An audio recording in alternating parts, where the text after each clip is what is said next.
October 28.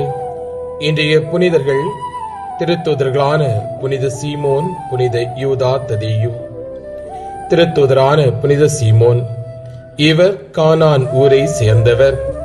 இவர் யூதர்களை ஆட்சி செய்து கொண்டிருந்த ரோமேர்களை வீழ்த்தி யூதர்களின் ஆட்சியை கொண்டுவர முயற்சித்துக் கொண்டிருந்த குழுவில் இருந்தவர்.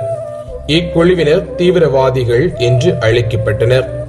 இயேசுவின் இறப்பு உயிர்ப்பிற்கு பின்பாக சீமோன் எகிப்து, லிபியா, ஸ்பெயின், பிரிட்டன் போன்ற இடங்களுக்கு சென்று நற்செய்தி அறிவித்ததாக நம்பப்படுகிறது.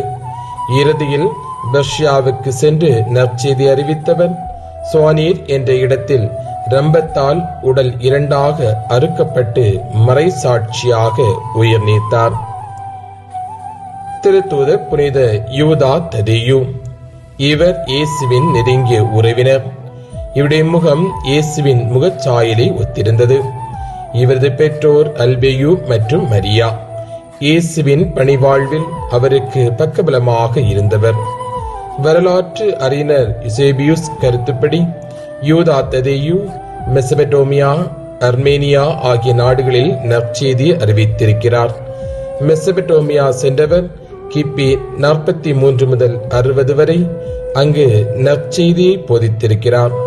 பெர்ஷியாவில் நற்செய்தி அறிவித்தவர் சுவனீரில் அம்புகள் எய்து மறைசாட்சியாக கொல்லப்பட்டார்.